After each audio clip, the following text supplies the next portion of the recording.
So hey guys, আজ আমরা গেলাম ক্যাটারিং করতে, তাও আবার পাড়ায়। তারপরেই বাড়ি থেকে বেরিয়ে চলে গেলাম রাস্তায়। রাস্তা দিয়ে হেঁটে যেতে যেতে বুড়োদাকে ফোন করলাম। বুড়োদা বললো তুই দাঁড়া, আমি আসছি। তারপরেই দেখা হয়ে গেল আমাদের বুড়োদার সাথে। বুড়োদা ফোন করতে করতে বললো চল, এইদিকেই কাজ আছে। যেতে যেতে দেখলাম যে এই বাড়িটায় কাজ আছে আজকে আমাদের। তারপরে ঢুকেই বুড়োদা বাড়ির লোককে খুঁজছিল, বাড়ির লোককে পাইনি বলে রাঁধুনিদের কাছে গেল। তারপরেই গাইজ আমরা কিছুক্ষণ বসেছিলাম। তারপরে এই যে আমাদের সাহেব আসছে, অফিসের চাকরি, ঘুম থেকে উঠেই একদম কাজে আসছে হাঁটতে হাঁটতে। তারপরেই দেখো স্যার আরো 20 মিনিট পর এই যে আরেকজন ঢুকছে আমাদের কাজে। তারপরে সব চেয়ার টেবিল সেটিং করব। ও ঢোকার পর তারপরে আরেকজন আসার কথা আছে, দেখি আরো 20 মিনিট বসার পর সরকারি চাকরি বস দেখতে হবে। এই যে আরেকজন আমাদের চলে এসছে আস্তে আস্তে হাঁটতে হাঁটতে। কি বলবো দাদা, খুব কষ্ট হয় কাজে যেতে। দেখো এসেই একটা ব্যান্ডেজ নিয়ে বললো আমার হাতে খুব লেগেছে, হাতে ব্যথা, কেটে গেছে।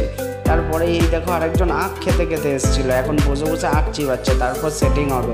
আরেকজন বসে বসে বলছে আমার খিদে পেয়েছে, আর আমি বসে সবাইকে দেখে হাসছিলাম। তারপরেই গাইজ বুড়োদাকে দেখালাম, বুড়োদাও একে ওকে বলছিল এত দেরিতে কাজে আসবি না।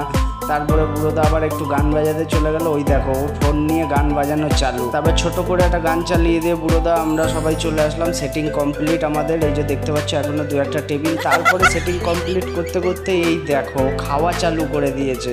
তাও ঠাকুরের প্রসাদ, সবাইকেই বলেছিল, আমরা তো কেউ খাইনি, আমরা খেয়ে গেছিলাম। তাই ও একাই ঘুম থেকে উঠে এসেছিলো, তাই জন্য খাওয়া চালু। তারপরেই বললো আমার একটু মাথা ধরে যে একটু চা দিন। তারপরেই দেখুন বাড়ির কাকিমাটা ওকে একটা চা দিয়ে গেল।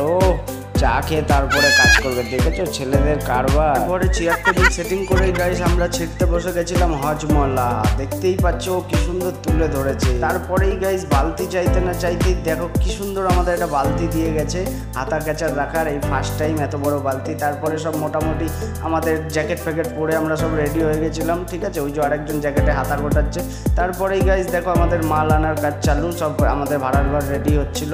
আমরা আরেক জায়গায় রান্না হচ্ছিল, সেখান থেকে মাল এনে আমাদের ভাড়ার ঘর রেডি করতে হচ্ছিলো। এই যেখানে বুড়োদা ডাবু ফাবু সব নিয়ে আসে রেডি।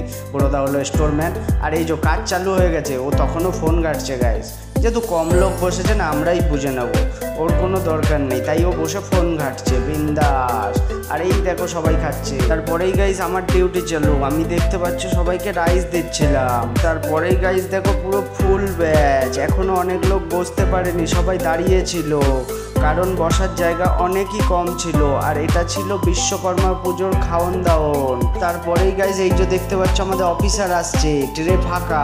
এর কাজ ছিল শুধু বেগুনি দেয়া আর গরম জল দেয়া। তারপরেই গাইজ আমার রাইস দেওয়া হয়ে গেছিলো। আমি এসে বললাম ক্যামেরাটা বন্ধ কর। তারপরে গাইজ দেখতে পাচ্ছ এই যে এলো আমাদের আরেক অফিসার, যে বেছে বেছে সবাইকে চিকেন খাওয়ায়, দেখতেই পাচ্ছ। তারপরেই গাইজ আমাদের কাজ শেষ হয়ে গেছিলো, আমরা সব খেতে বসে গেছিলাম। এই দেখো সব হাত পাত দেখিয়ে দিচ্ছে খাওয়ার আগে। তারপরে গাইজ চলো আমরা ততক্ষণ খেতে থাকি, তোমরা ততক্ষণ চ্যানেলটা সাবস্ক্রাইব অ্যান্ড ফলো করে নাও। টাটা।